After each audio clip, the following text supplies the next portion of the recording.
하나님 말씀 욥기 1장 말씀 전체를 교독하겠습니다.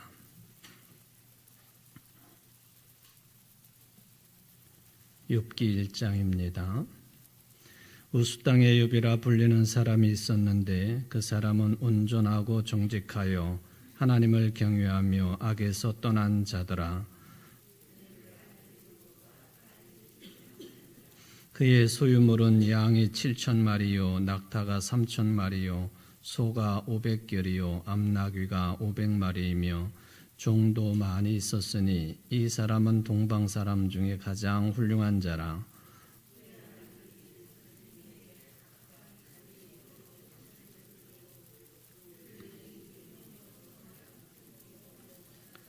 그들이 차례대로 잔치를 끝내면 욥이 그들을 불러다가 성결하게 하되 아침에 일어나서 그들의 명수대로 번제를 드렸으니 이는 욥이 말하기를 혹시 내 아들들이 죄를 범하여 마음으로 하나님을 욕되게 하였을까 함이라. 욥의 행위가 항상 이러하였더라.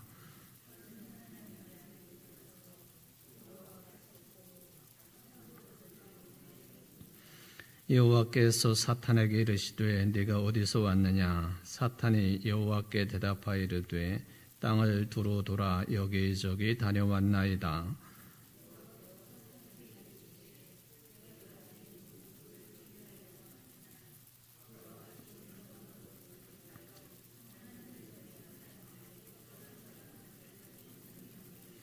사탄이 여호와께 대답하여 이르되 욥이 어찌 까닭 없이 하나님을 경외하리이까?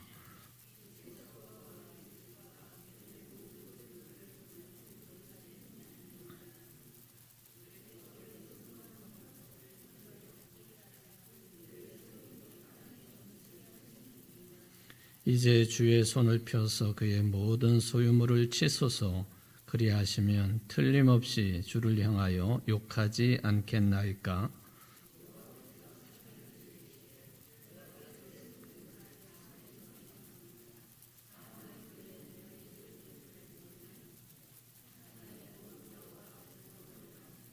하루는 욥의 자녀들이 그 맏아들의 집에서 음식을 먹으며 포도주를 마실 때에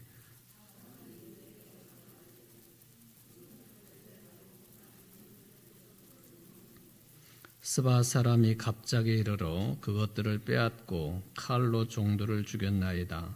나만 홀로 피하였으므로 주인께 아뢰러 왔나이다.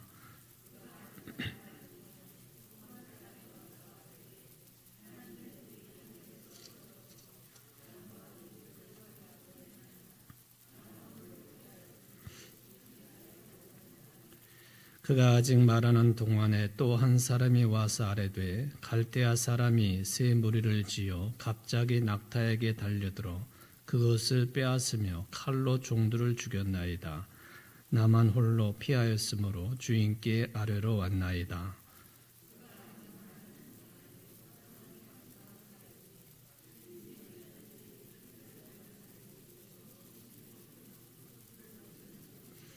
거친 들에서 큰 바람이 와서 집 네 모퉁이를 치매 그 청년들 위에 무너짐으로 그들이 죽었나이다. 나만 홀로 피하였으므로 주인께 아뢰러 왔나이다 한지라.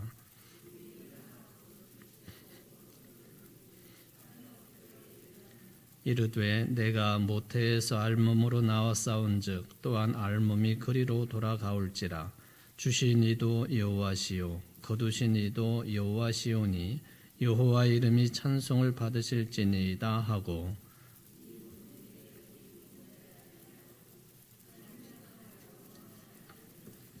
아멘. 욥기 전체를 정리하는 시간입니다. 오늘 세 번째 욥기를 정리하는 마지막 시간을 진행을 해보도록 하겠습니다. 우리가 지난 시간에 그 하나님의 재앙이라고 하는 그런 문제를 다루어 보았습니다. 쉽게 말하면 하나님은 전능하신 분이시고 창조주이시고 선하신 분이신데 왜 우리가 살아가는 세상에는 악이 존재를 합니까? 악한 것이 횡행합니까? 하나님이 계시다고 한다면 왜 그렇도록 내버려 두십니까? 하는 그런 질문을 던지게 된 것이죠. 이 악이라고 하는 문제에 있어서 이 악이라고 하는 힘도 그게 이제 존재론적인 힘을 가지고 있다. 그러니까 그 말은 우리가 어떻게 할 수 없는 그런 존재요, 그런 힘을 가지고 있다라고 하는 그런 이야기를 말씀을 드렸습니다. 그래서 하나님께 대한 그 깊은 신앙을 우리가 소유하지 못하게 되면 이런 부분에 있어서 시험에 들게 되어 있고 또 이것은 신앙의 모순이다 또는 신앙적인 딜레마다 해가지고 그걸 정리하지 못하고 신앙관이 흔들리고 또 뚜렷한 그 믿음을 소유하지 못하는, 그러니까 자칫 잘못하면은 늘 흔들리는 그런 터전 위에 집을 짓는다든지 또는 뭐 예수님이 말씀처럼 모래 위에 집을 짓는 그런 꼴이 되고 만다 하는 것이죠. 그래서 힘들고 어려운 때가 되면 그 믿음을 유지하지 못하고 오히려 넘어지고 마는, 시험에 들고 마는 그런 신앙인이 될 가능성이 많다. 그러나 분명히 이러한 모순은 우리가 언제나 우리 인생의 삶에 늘 곁에 있는 것들이다 하는 것은 부인할 수가 없겠습니다. 그럼에도 불구하고 하나님 한 분만이 절대자이시고 또 그 하나님만이 선하신 분이시다 하는 것을 우리는 결코 놓칠 수가 없습니다. 그러니까 하나님도 한 분이시고 선하신 분이시고 절대자이시다 하는 이 믿음을 공고히 하면서도 이 악이라고 하는 존재도 그런 존재론적인 힘을 가지고 있는 것도 우리가 인정하지 않을 수 없다 하는 그런 이야기죠. 그래서 총체적으로 보면은 이 세상은 당연히 이제 악한 것이 존재하고 그리고 죄 없는 자들이 무고한 자들이 말하자면은 어려움을 겪고 참 이해할 수 없는, 아무리 이해해 보려고 해도 이해할 수 없는 그런 현상, 일들이 계속해서 벌어지는 가운데에서도 총체적으로 볼 때는 우리 인간의 삶도 또 인생의 삶도 인류의 역사도 더 넓게 말하면 하나님의 모든 피조 세계는 선한 것이다. 이런 그 신앙 관점을 여러분들이 확립을 하는 것이 기본적이고 좋은 것이다 하는 것이죠.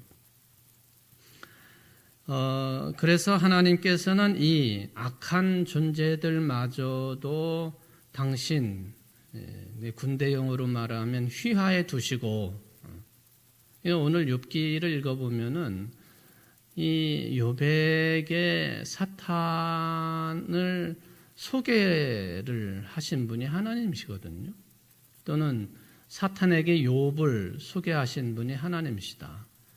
사탄이 천상회의에 끼어 들어와 가지고, 그러니까 하나님이 네가 어딜 갔다 왔느냐, 이 세상 이곳저곳을 돌아다니다 왔습니다. 너 욥이라는 사람을 알고 있니? 하나님께서 괜히 말하자면은 욥이라고 하는 동방의 의인인 이 사람을 그냥 욥에게 이야기를 하는 장면이 오늘 1장에 나와 있지 않습니까? 하나님이 욥을 칭찬하니까 사탄이 말하기를 당신 하나님께서 그를 돌보아 주시고 울타리가 되어 주시고 또 모든 것을 채워 주시고 하니까 그 하나님을 부인하지 아니하고 그렇게 사는 것이지, 아마 그를 치면 그가 당신에게 불평을 하고 욕을 할 겁니다. 뭐 그런 이야기를 하지 않습니까? 그러니까 뭐 다 설명은 드리지 않겠습니다만은 악이라고 하는 존재가 있는 것 우리가 분명히 인정을 하면서 그것조차도 하나님, 선하신 분, 선하신 하나님 휘하에 있는 존재다. 이것은 우리가 좀 분명히 해둘 필요가 있겠다. 그러니까 휘하에 있다라고 하는 것은 하나님이 뜻을 정하시면 그러한 힘도 선하게 사용하시는 분이시다. 뭐 그런 개념으로 받아들일 수가 있겠습니다. 자, 이것이 이제 지난번까지 하나님과 재앙에 관한 그런 내용, 그 전체는 아니지만은 좀 중요한 부분들만 제가 다시 한번 정리를 해드렸습니다. 세 번째 내용이 되겠는데, 세 번째 내용은 뭐 신학이라고 표현을 할 수도 있겠지만은 이 자연에 관련된 내용입니다. 그래서 자연신학의 가능성을 이 욥기를 통해서 찾아낼 수가 있겠다 하는 것이죠. 38장부터 41장까지 우리가 이제 쭉 공부를 했지요. 38장부터 41장까지 대주제가 뭐냐? 자연에 관한 것이죠. 욥에게 교훈을 주시는데 자연을 들어서 자연 현상을 말씀하시면서 욥에게 교훈 주시는 그런 내용이 되겠습니다. 정확하게 이제 욥에게 말씀하시는 거죠. 욥이 친구들하고 논쟁을 벌이고 또 신학적인 토론을 벌이면서 답답하고 또 자기의 생각과 같지 아니한 고루한 생각을 가지고 있는 친구들과의 그런 토론 속에서 답을 얻지 못하죠. 그러니까 욥이 내가 하나님과 직접 대하겠다. 하나님께 직접 대하겠다라고 하는 그 이야기는 하나님께로부터 직접적인 말씀을 듣겠다 하는 그런 이야기가 되겠습니다.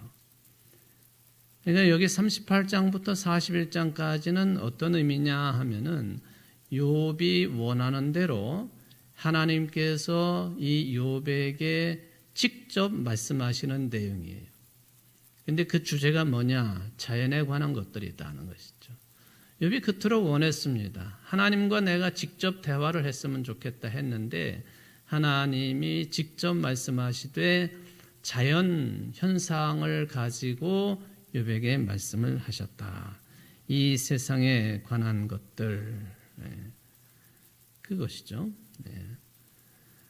이렇게 이제 하나님이 욥에게 직접 말씀을 하시고 이런 그 하나님의 말씀을 듣고 욥이 말하자면 하나님 앞에 엎드린 거죠. 엎드렸습니다.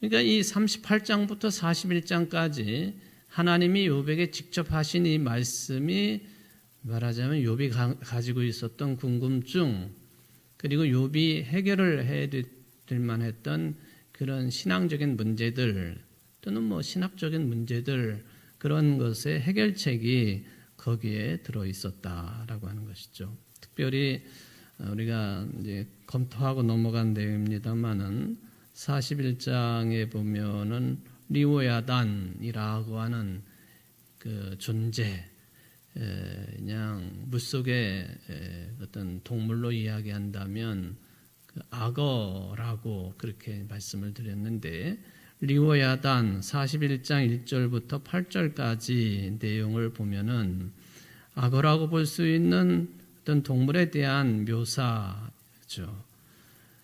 그런데 이것이 이제 이 세상이 참 신비롭고 놀란 것이다 라고 하는 것을 드러내고 있는 그런 내용 아닙니까? 그러니까 이게 신비롭고 또 놀랍다. 현대인들이 생각할 때 오래전에 수천 년 전에 고대인들이나 욥기가 쓰여졌을 당시 뭐 그런 사람들이나 놀랍고 신비로운 것으로 자연 현상 또는 뭐 동물의 그런 뭐 움직임 그리고 동물이 가지고 있는 힘 뭐 이런 것들을 고대인들이나 그렇게 느끼는 것이지 현대인들에게는 뭐 그것이 굳이 신비롭고 놀라운 것은 아니다. 왜냐하면은 현대인들은 모든 것을 다 잘 알고 있기 때문에 그렇다라고 현대인들은 착각을 하고 있다는 것이죠.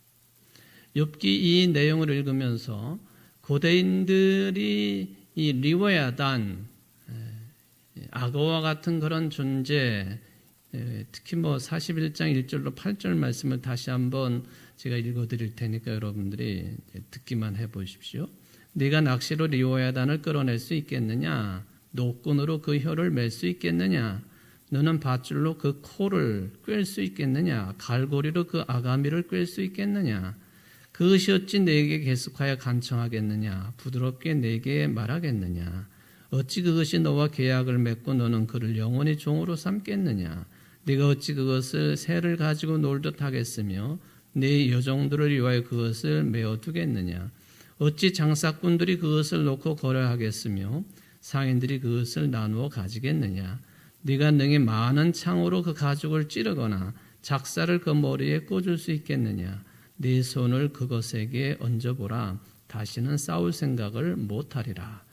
그러니까 수천 년 전에 고대인이라고 그렇게 표현을 한다면 유대인, 고대 시대에 살았던 유대인, 이 악어 한 마리를 보고도 그 생물의 존재 자체가, 그리고 한 인간과 악어를 비교해 볼 때 힘의 차이도 그렇고 그건 놀랄만한 존재 아닙니까?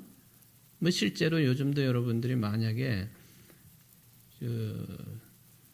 여러분 곁에 길이가 한 7, 8m 정도 되는 리워야단 악어가 슬금슬금 기어 다닌다고 생각하십시오.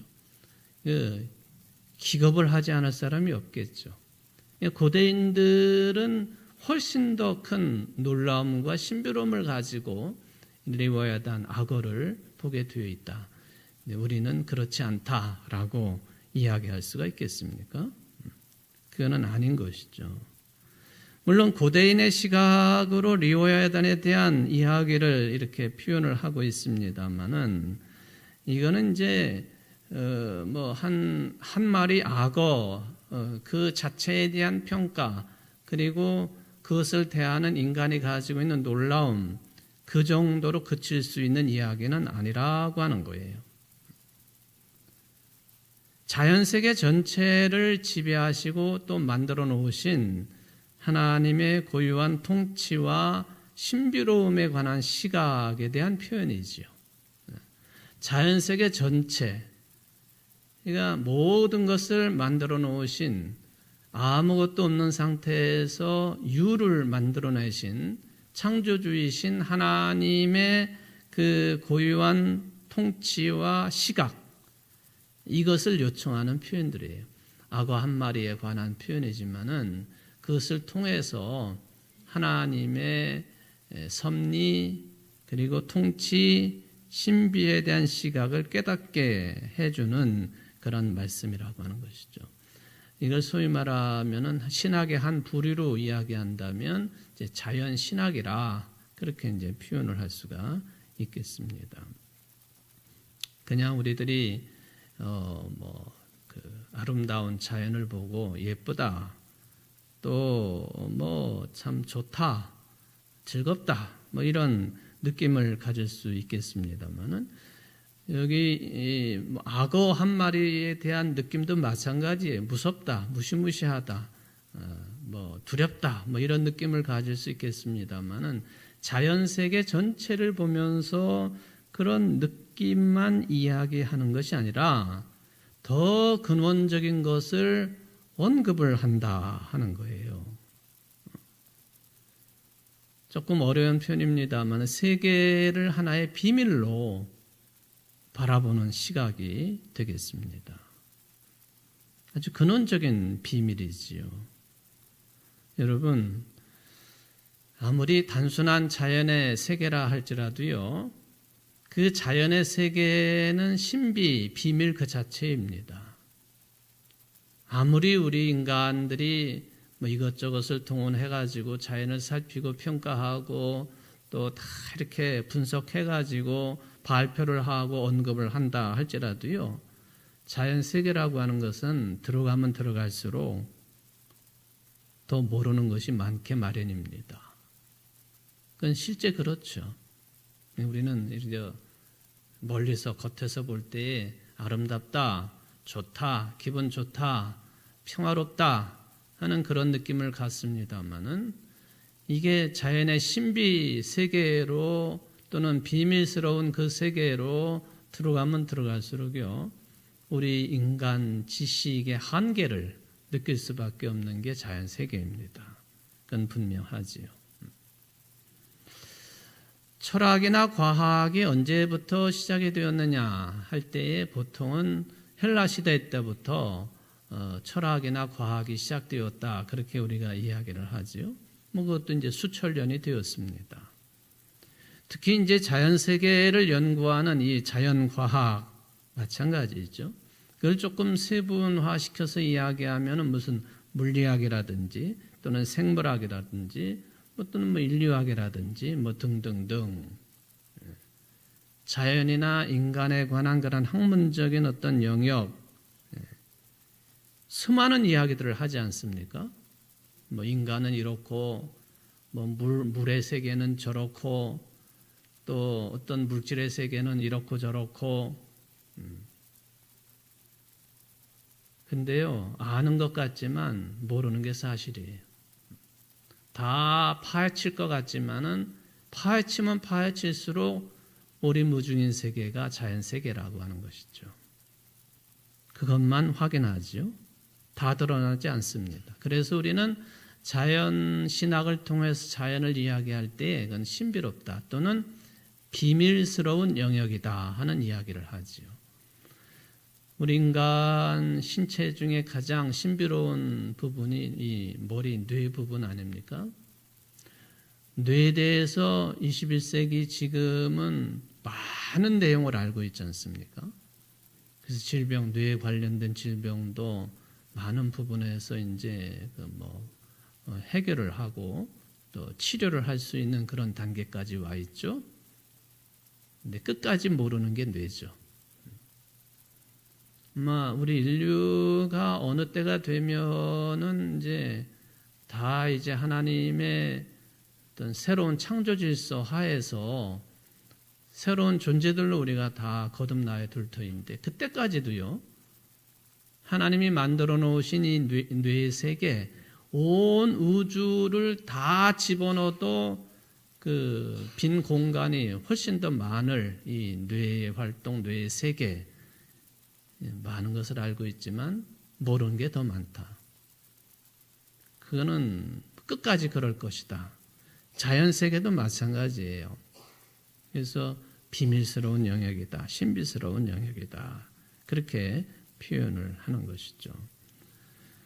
왜 비밀스럽다고 하느냐, 또 왜 신비스럽다고 하느냐, 그게 모든 게 하나님의 창조로 이루어진 것이기 때문에, 그리고 하나님의 계시, 하나님의 뜻을 드러내는 부분들이기 때문에, 자연으로 말하면 자연 그 전체를 통해서 하나님을 드러내는 하나님의 계시가 되기 때문에 그것은 비밀이다 하는 것이죠. 끝까지 파헤칠 수가 없다 하는 거예요. 이 정도 말씀을 드리면 이해가 되시는 부분도 있겠지만은 조금 더 다른 그 각도로 말씀을 드려 보면요.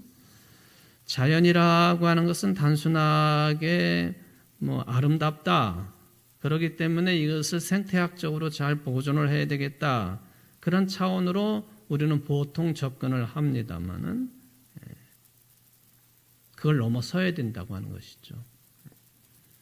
이 자연세계 비밀 속으로 더 깊이 들어감으로 인하여서 하나님께서 이 자연을, 이 세계를 창조하셨다고 하는 것, 그리고 완성하실 것이라는 것, 그리고 마지막에 가서는 새로운 세계가 시작될 것이라고 하는 것,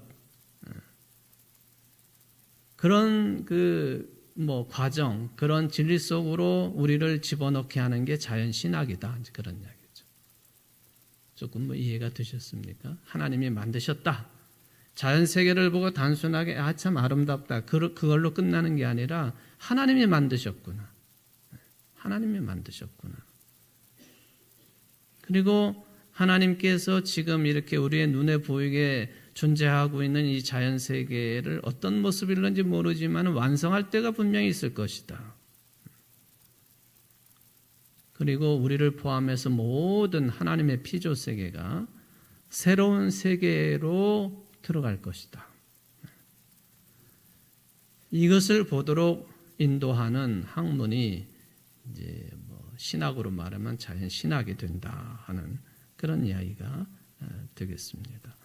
바로 이러한 자연 신학을 위해서 존재하는 학문들이 우리 지금 무슨 학 해가지고 존재하고 있는 수많은 학문적인 영역이고, 심지어는 요즘에 많이 활성화가 되고 있는 인공지능마저도 여기에 포함되는 것이다.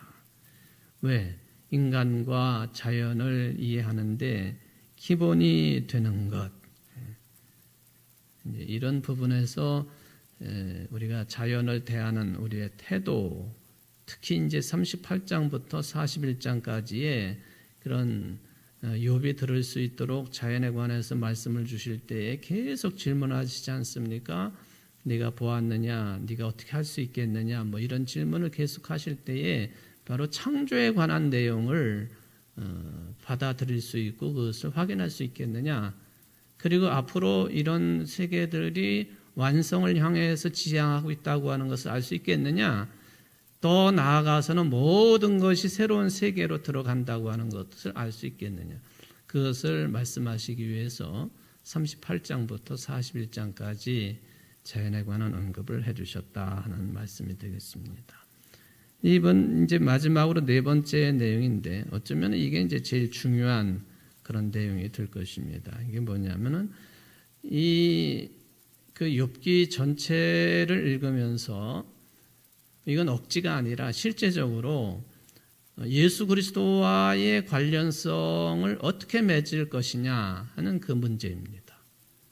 이게 이제 네 번째로 욥기를 읽으면서 중요한 내용이에요. 욥기는 구약 성경 아닙니까? 구약 성경이죠. 예수님이 오심으로 말미암아 새롭게 열린 세계가 신약의 세계죠. 그 중심에 예수님이 계시단 말이죠.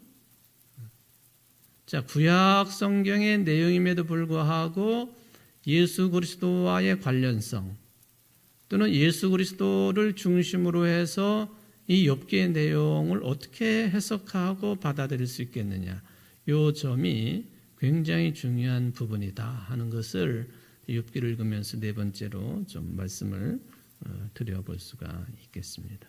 왜 이렇게 해야 되느냐, 왜 이런 작업을 복잡하게 해야 되느냐, 우리가 예수를 그리스도로 믿는 그리스도인이기 때문에 반드시 해야 되는 작업이에요.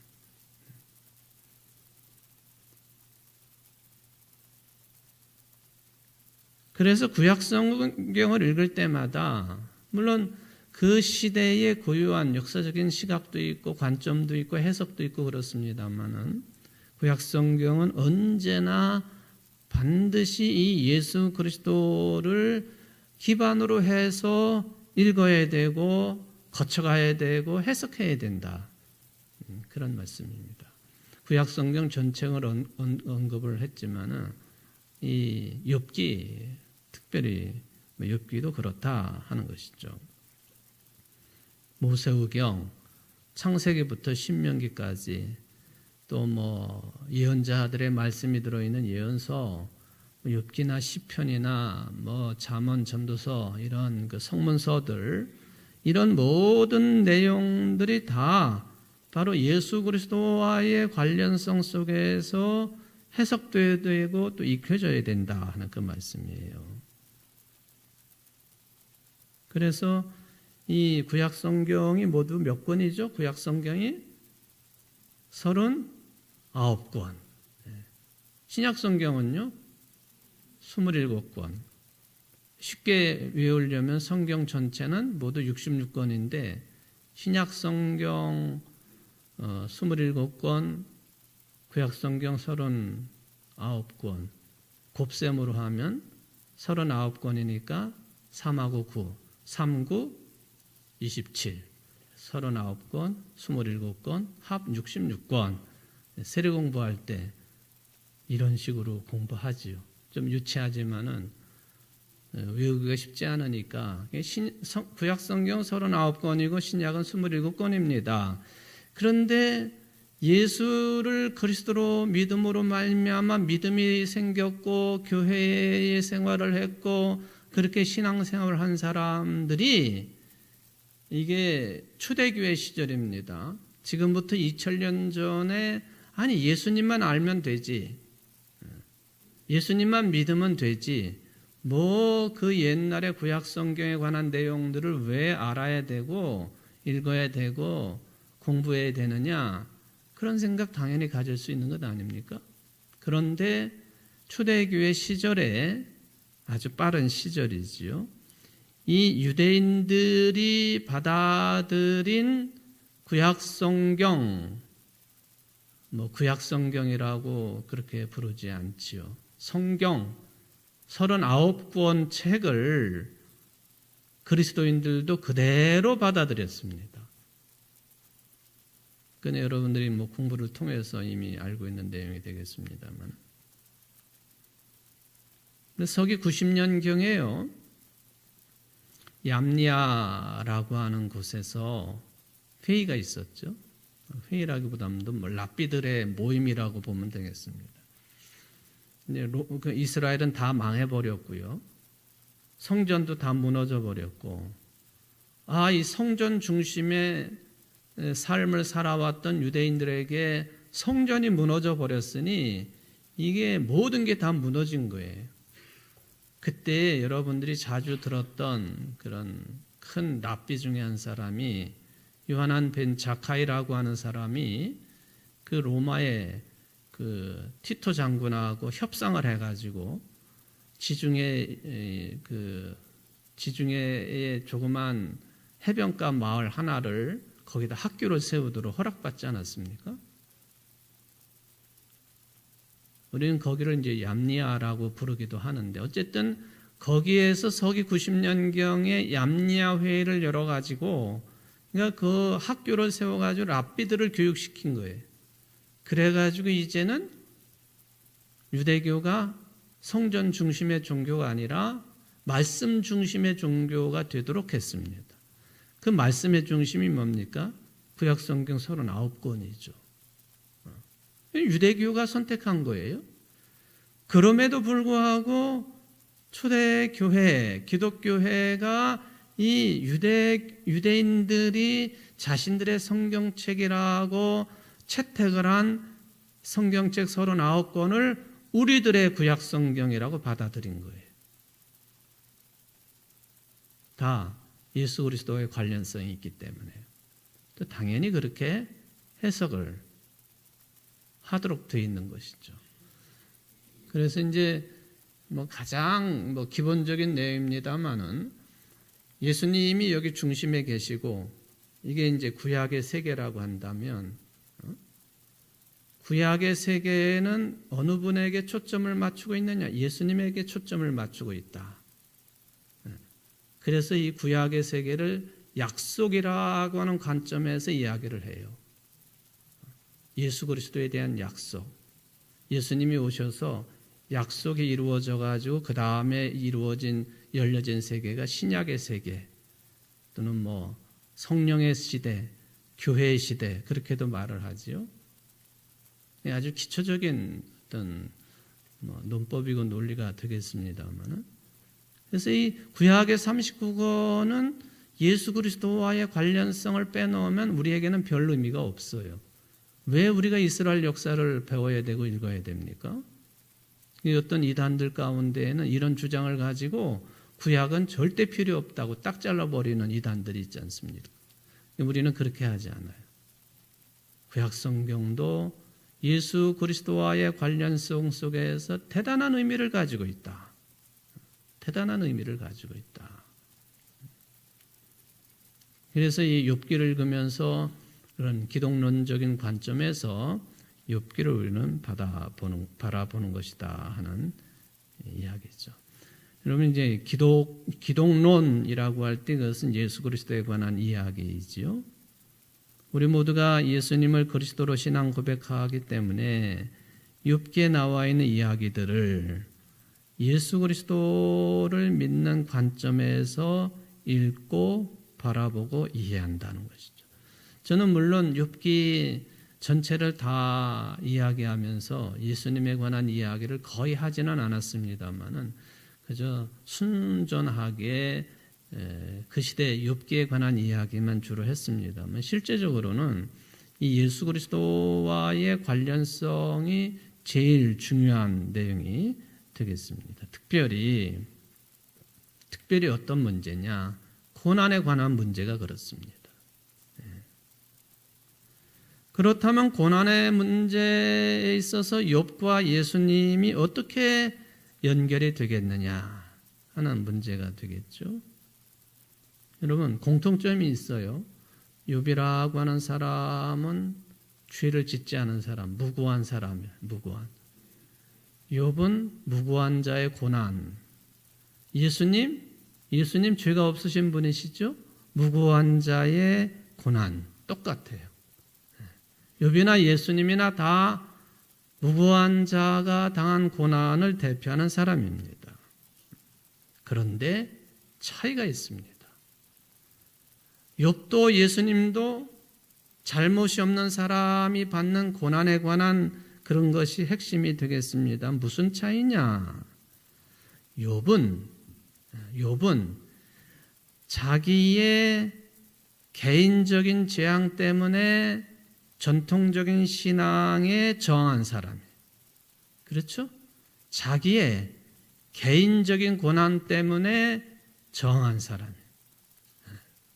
그럼 예수님은 어떠시냐? 예수님은 당신의 개인적인 고난, 이게 문제가 아니라 전 인류의 구원을 위해서 유대교의 전통신앙에 정하신 분. 어마어마하게 차이가 나는 거죠. 똑같이 죄가 없는 사람의 고난 대표자이지만 욥은 자기 자신의 재앙 때문에 말하자면 지혜의 전통에 정한 사람.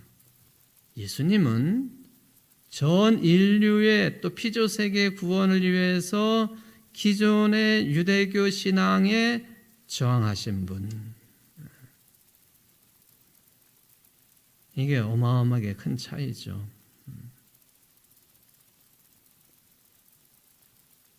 욥이 38장부터 41장까지의 하나님이 주시는 말씀을 듣고 그 자신이 가지고 있는 무고한 자의 고난에 대한 해답을 얻었습니다. 그랬죠? 이제는 눈으로 하나님을 뵙니다 하는 말씀으로 해답을 얻었습니다. 반면에 예수님께서는 하나님의 나라의 절대적인 신뢰를 근거로 해서 당신에게 임한 십자가의 그 운명을 받아들이신 분. 차이점이라고 할 때 이런 근본적인 차이점이 있다라고 하는 것이죠. 결론적으로 보면요. 신구약 성경 전체를 통틀어 가지고 무죄한 죄가 없는 사람의 고난, 가장 결정적인 분은 욥이 아니라 예수 그리스도이시다 하는 거예요.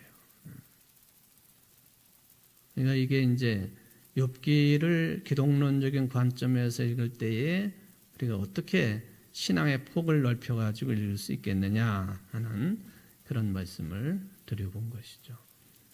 이제 다 마쳤습니다. 욥기.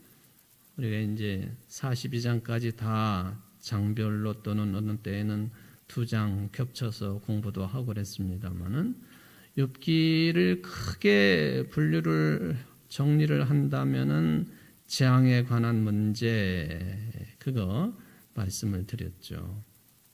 그리고 하나님과 재앙에 관한 부분도 말씀을 드렸죠. 그리고 자연 신학에 관한 그런 내용도 말씀을 드렸죠.